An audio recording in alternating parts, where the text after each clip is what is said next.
Carlos Alvarado Quesada, Partido Acción Ciudadana. Periodista, escritor y máster en estudios para el desarrollo en la Universidad de Sussex, Inglaterra. Fue presidente ejecutivo del Instituto Mixto de Ayuda Social, IMAS, donde se ocupó en especial por resolver los problemas de la población en pobreza extrema. Como ministro de Trabajo y Bienestar Social, amplió los derechos de las trabajadoras domésticas, entre otros.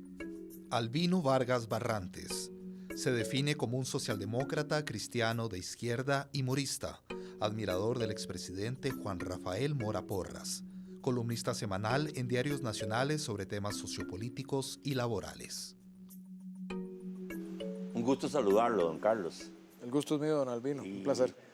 En mi caso, pues agradecer a 13 de televisión, ¿verdad?, que nos tomaron en cuenta para esta linda experiencia de civismo, ¿verdad?, y de estimular la participación electoral en las próximas elecciones cruciales. Entonces, pues vamos a ver si sacamos bien la tarea que se nos dio.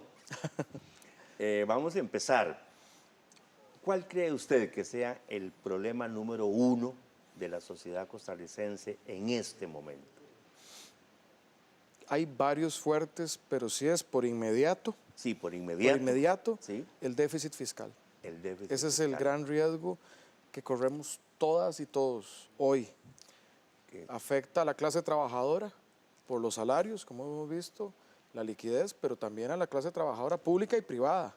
Una contracción económica golpearía el empleo. Sí, nosotros pensamos lo mismo también, pero dígame una cosa, ¿usted cree que el déficit fiscal se deba a los salarios de los empleados públicos? No, yo no he mantenido esa tesis. Ajá.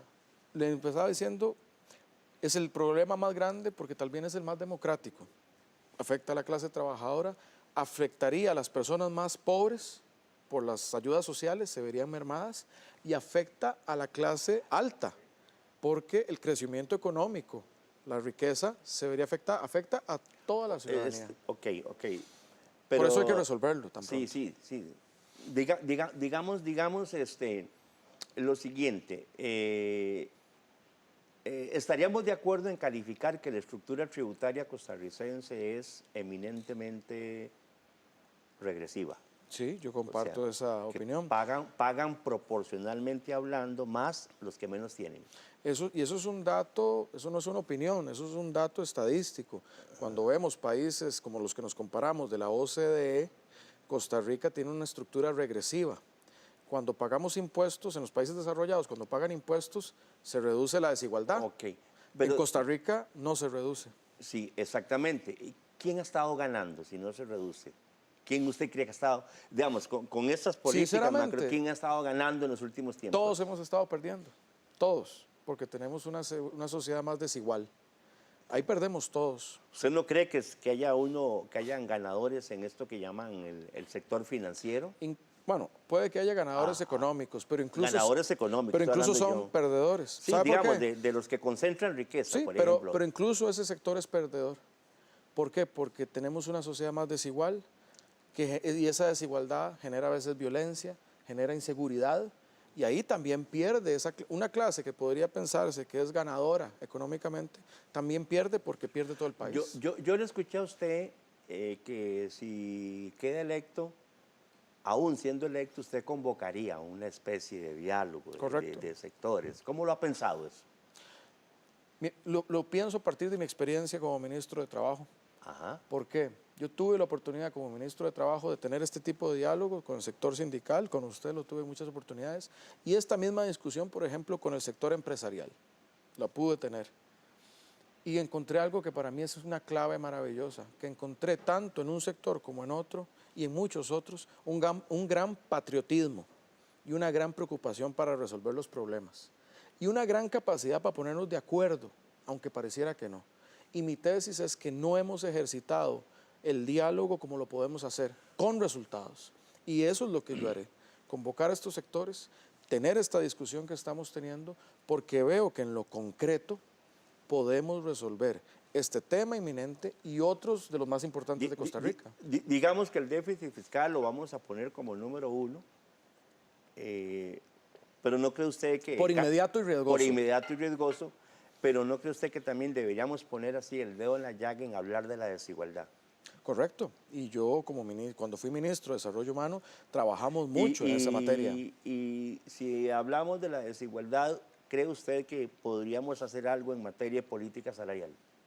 A ver, A ver, de desigualdad, ¿dónde pondría yo el énfasis? ¿a dónde lo pondría? Lo pondría principalmente en la educación. Si yo veo cuál es la prioridad por urgente en lo fiscal y tiene un componente, que lo fiscal salga adelante, y lo digo así transparentemente, tiene un componente de que reformemos el servicio civil y de que hablemos de empleo público, no de una visión de como se ha tratado de hacer, que es antagonizar con el sector público, sino de hacer eficiente y trabajar con el sector público. Y eso en el componente fiscal.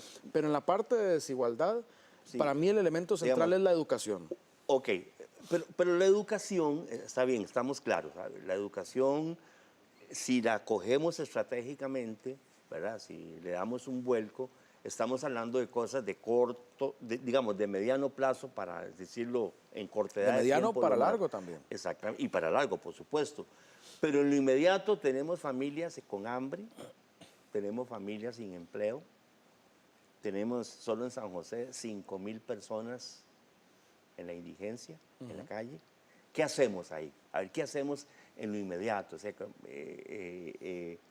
alguien dijo por ahí, voy a crear 150,000 empleos. Yo hice cálculos y no me dan los días de un gobierno para eso, ojalá se lograra. Pero con esa gente, ¿qué hacemos? Bueno, tenemos ¿Qué experiencia. medidas tomaría usted? Ya desde el gobierno llevamos adelante la estrategia de reducción de la pobreza que tuvo éxito, hubo una reducción de la pobreza. Hay mucho que podemos hacer desde el punto de vista laboral. Un tema que nos preocupa y preocupa a todos los sectores, por ejemplo, la informalidad.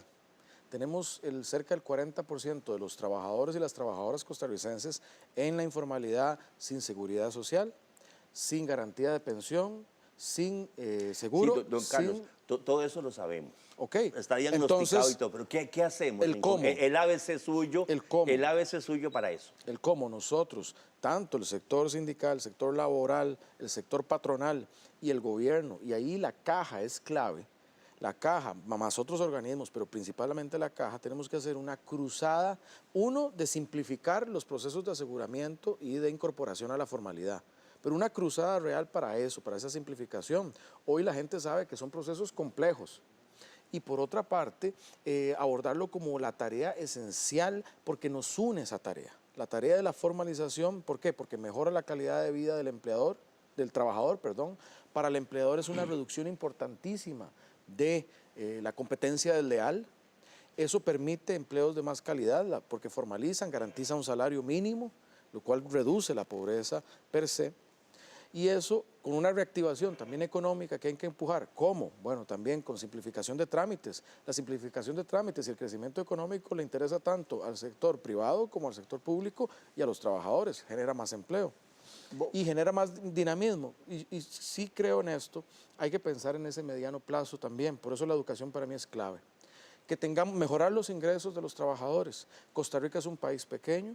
Es un país que ha adoptado un modelo de garantías sociales y por lo tanto tiene lo que llaman, mal llamadas, cargas sociales que nos ponen en una posición distinta con otros países de la región. Entonces nosotros tenemos que competir con calidad, no cortando nuestras garantías sociales, pero compitiendo con calidad de recurso humano. ¿Eso qué significa? Una mejor educación, de mejores salarios, de empleos de mayor formalización del empleo.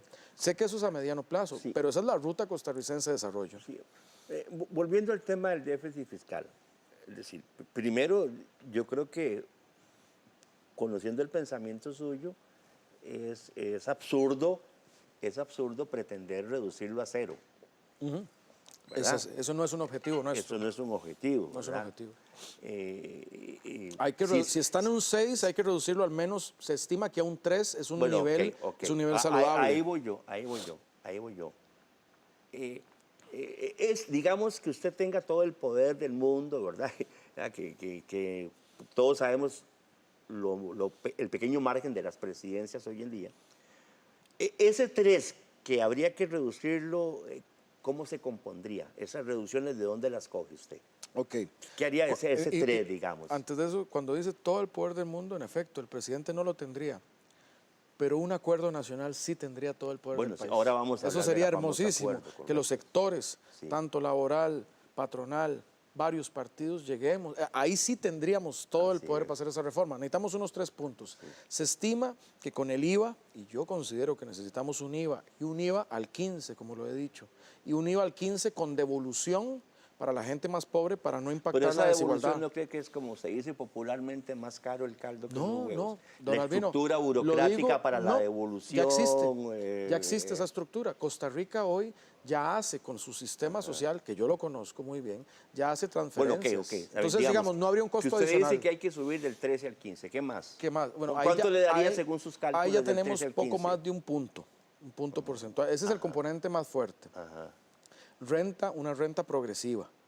Una renta progresiva que sectores que no están pagando, paguen, y algunos otros sectores paguen más.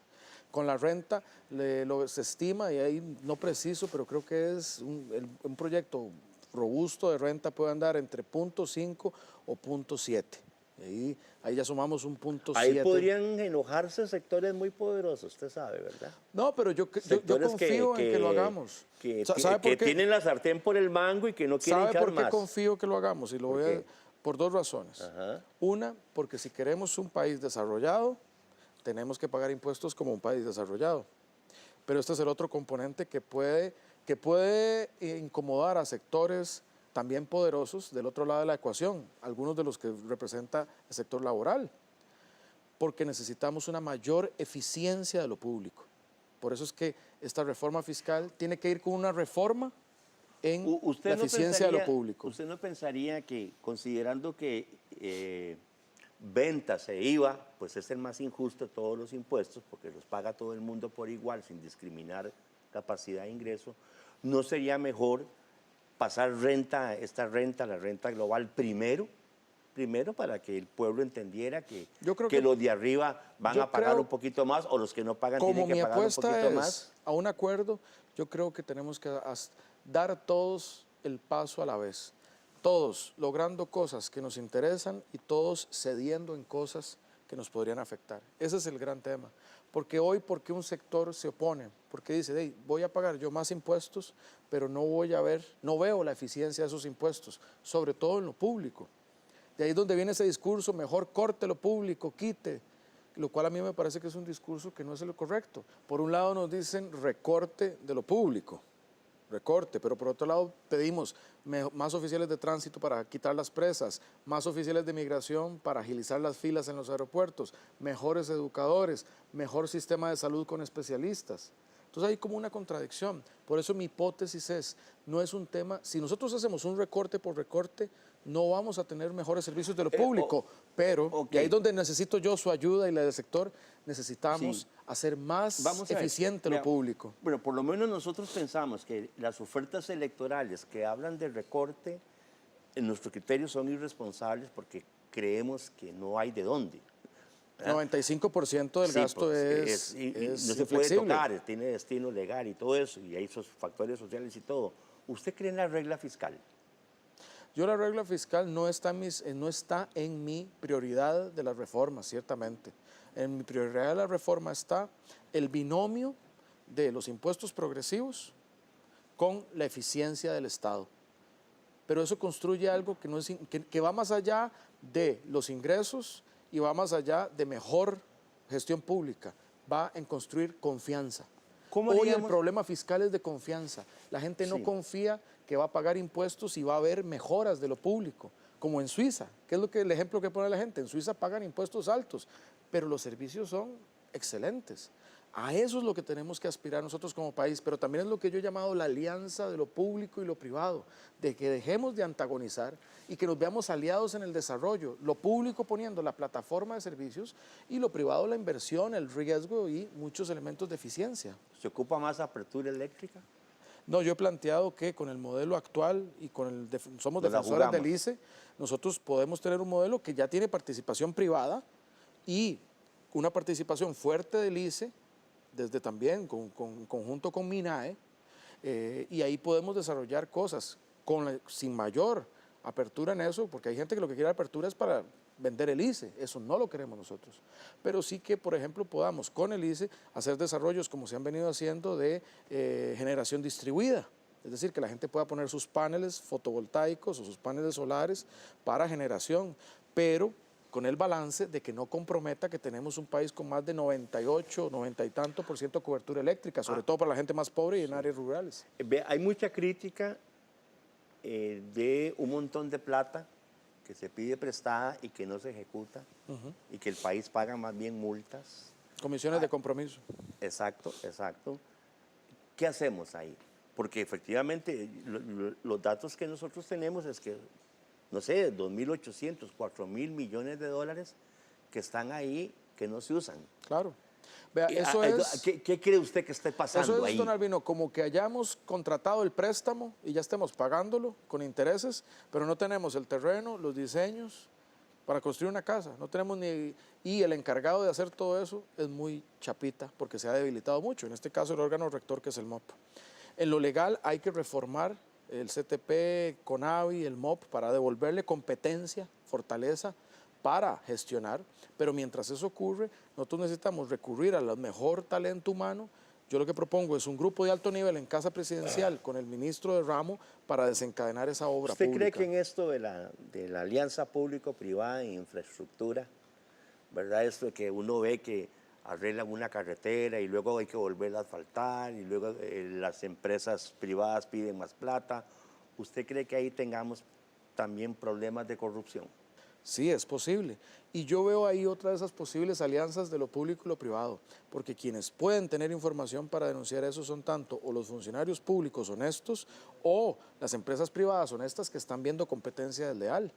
Pero sí, los contratos de recarpeteo, de mantenimiento, es donde CONAVI invierte más de los recursos de los impuestos de los costarricenses.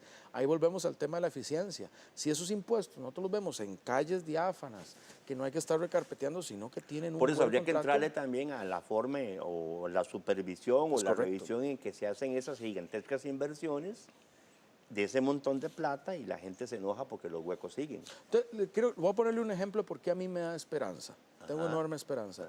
Porque yo he escuchado, por ejemplo, del sector sindical decir, sabemos dónde hay, por ejemplo, en aduanas o en otros espacios, dónde está la corrupción.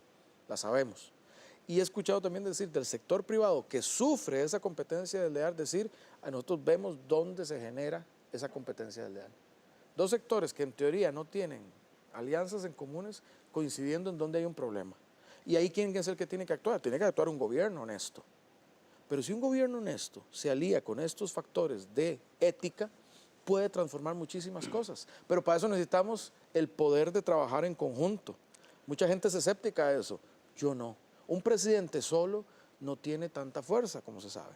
Un presidente con un acuerdo acompañado de la fuerza de estos sectores con objetivos comunes transforma Costa Rica. Fue lo que logramos hacer en la década de los 40. Mucho.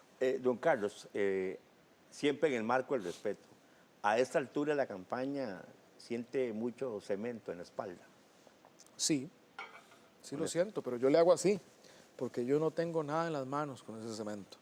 Yo no tengo nada. Pero obviamente el principal golpe del cemento no ha sido a Carlos Alvarado o al PAC, ha sido a todos los partidos, pero principalmente golpeó una cosa que para mí es esencial y que tenemos que recuperar en estos días, pero yo lo estoy viendo recuperado, la esperanza. La esperanza de la gente de que que Costa Rica puede brillar otra vez. Y la gente se sintió muy golpeada en eso. Y por eso estaba un poco escéptica, un poco apática. Estaba, diría yo. Porque en estos días yo empiezo a sentir otra vez el movimiento de la gente que dice, somos costarricenses, tenemos que votar, vamos a informarnos, vamos a buscar cuál es la mejor opción. Y la mejor opción sigue estando aquí, en el PAC. Un grupo empresarial un día de estos pegó el grito al cielo porque no estamos como país tomando en serio la Alianza del Pacífico. ¿Qué nos dice eso? Yo me he manifestado en contra de la Alianza del Pacífico. Nuestra apertura comercial, somos uno de los países más abiertos comercialmente y no estamos aprovechando todavía toda la apertura que se ha dado. Tampoco hemos hecho la tarea interna de fortalecer nuestros sectores productivos, principalmente el sector agropecuario, que sería el que desaparecerá con eso. Y el sector agropecuario, hablando de empleo y bienestar, es el que más trabajo genera en las áreas rurales. Además que tenemos que apostar a una agricultura de futuro, no simplemente la tradicional. Entonces estamos en contra de esa alianza. Usted también tiene idea del famoso TISA, ¿verdad? El tratado He TISA. escuchado sobre el TISA, no conozco tanto del TISA, pero lo que he dicho y lo que dice la plataforma política del PAC es: haremos una administración eficiente de los tratados existentes, tanto para abrir mercados como los tenemos abiertos por los tratados existentes, como para ejercer la defensa comercial si es necesario. Podríamos decir, si usted llega a la presidencia de la República, entonces le diría el COMEX para eso. Yo le diría COMEX, trabaje por el desarrollo de Costa Rica. Le diría al COMEX, trabaje con el MEIC, con el MAG, para sacar el mayor provecho de los mercados existentes. También trabaje para usar las herramientas de defensa comercial, como lo usa Brasil, como lo usa Estados Unidos, como lo usa Holanda, en el marco de la OMC, usando las reglas internacionales, pero nosotros hemos dejado esas competencias de lado. Le metería el mano al COMEX para que se esté quieto en eso y administre bien los tratados que Le meteríamos la mano para que sea un aliado de desarrollo y que trabajemos en equipo. Yo no lo veo que tengamos que... Hay un paradigma que yo quiero que cambiemos, que es que somos un país pacífico, hermoso, pero de la década anterior nos metimos en contradicciones de sí o no, de blanco o negro. Y hemos perdido las alianzas positivas que podemos generar. COMEX puede ofrecerle muchísimo al país. Bueno, vamos a ver, nos queda poco tiempo, pero seguridad ciudadana, la policía, la prevención del delito, el narcotráfico, ¿cómo va a hacer usted con semejante fenómeno problema que parece que va a crecer, ¿verdad? Que no se va a contener? Usaría el mejor ejemplo que conozco hoy a disposición, que es lo que implementó Medellín. Medellín era una de las ciudades del mundo con mayor número de homicidios vinculados al crimen organizado, muy parecido con lo que nos está pasando hoy. Pero implementaron planes integrales de desarrollo en el territorio.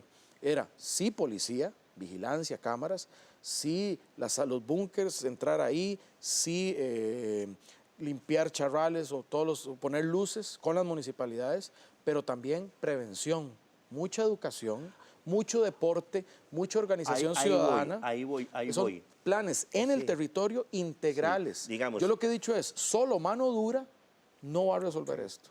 Tiene que haber una mano del Estado fuerte, pero también una de oportunidades. Pero tendría que haber como un relanzamiento, ¿no cree usted?, de política social agresiva como en situación de emergencia en esas barriadas vulnerables. Dichosamente tendremos un presidente que es experto en esa materia, política social. El PANI metido, el IAFA metido, todo, educación un trabajo metida, los Ensinay metidos. Que vivienda, bonos comunales transformen los entornos, usando como lo usamos mapas. Los mapas que nos dicen dónde están las mayores incidencias y riesgos, y trabajando en conjunto. Y ahí incluso hay otras alianzas, otra vez, sector privado diciendo aquí podemos generar estas fuentes de empleo, sector público, vamos a capacitar en ese sector y nos hacemos aliados. Pero eso requiere, ¿cuál es el mayor costo aquí y que Costa Rica desperdicia? No es tanto la plata, el mayor costo es ponernos de acuerdo, hacer esto en conjunto. Ahí está el verdadero poder. Hoy en Costa Rica nos tenemos la mano así, cada quien por su lado, y por eso hay poco poder real. Si nos ponemos de acuerdo, tenemos más poder, y si articulamos, tenemos más poder de incidencia. Fantasiemos que está ese acuerdo nacional, que nosotros estamos convencidos que se ocupa. Hay un acuerdo que no es fantasía y es una realidad, que impulsó el diputado Tom Solís y que hoy es un acuerdo de partidos. Sí, exactamente. Usted como presidente, si lo lograra, usted de apersonarse al propio Parlamento, a pedir votos, a cabildear, a negociar en el propio Parlamento, sí. usted directamente, no delegar eso. Si eso es lo necesario, lo haré. Pero yo soy una persona de resultados. Puede que alguien lo pueda hacer mejor que yo, alguien más persuasivo. Pero sí, porque usted tendría una investidura, bien que mal es presidente o sería presidente. Yo creo profundamente en el diálogo y en los resultados. Yo creo profundamente. Es más, ¿sabe qué le voy a decir? Yo creo profundamente en que personas patriotas del sector empresarial, con personas patriotas como usted, del sector sindical, y con un gobierno y con otros partidos, podemos ponernos de acuerdo. Ahí tendremos nuestros estira y encoge. Pero yo sé que usted quiere tanto la eficiencia pública como unas finanzas firmes, como que crezca la economía. Creemos en eso. Hacia eso es a lo que yo quiero volcar a Costa Rica. salirnos de los antagonismos, de las etiquetas. Se le han puesto etiquetas al empresariado, al sector sindical se le ha puesto etiquetas, a los políticos nos los hemos puesto, pero eso nos detiene muchas veces de hacer las cosas excepcionales, las que hicieron nuestros abuelos, que hicieron este país maravilloso. Hemos hablado bastante de eso. Nos quedan 2 minutos básicamente, ¿verdad? Hay que, el tiempo vuela. Conspira, vuela. ¿Cuál sería en este momento así, un mensaje breve, pero a la clase trabajadora, que es la mayoritaria y que es la que decide la elección si va a ir a votar? ¿Por qué tienen que ir a votar y por qué tendrían que ir a votar por usted, los trabajadores? Porque Costa Rica tiene un futuro esperanzador por delante, un gran futuro. Porque en Costa Rica, dichosamente, el principal recurso no son minerales, no es el petróleo, no es un canal. El principal recurso de belleza, de desarrollo, de humanidad, es la gente. Eso es lo mejor que tenemos. Por eso yo apuesto a la educación. Y los trabajadores y las trabajadoras son las que hacen este país lo que es. Yo aspiro a un país que eleva, que se convierte en el más educado de toda la región, no solo para agregar valor y hacer cosas maravillosas, sino para vivir mejor, para poder tener una buena salud, una buena nutrición, menor violencia en las calles, menor violencia en los hogares. Eso es a lo que yo aspiro. Y Costa Rica puede, lo ha demostrado en el pasado. Hoy lo que tenemos que hacer es la tarea, sacar esa tarea y hacerlo. Vamos a ya despedir el programa. Le vamos a agradecer al Canal 13 Televisión, ¿verdad?, que nos diera esta oportunidad, a las personas que nos escucharon pacientemente y desearle suerte, como se la podemos desear a todos los demás candidatos, que gane el que más convenza, ¿verdad? Muchas gracias. Y que honre lo que cumplen, es la aspiración fundamental. Mucha suerte. Que cumpla su palabra a las personas. Muy bien, muchísimas gracias por la entrevista y a la orden. Quedamos a la orden, muchas gracias.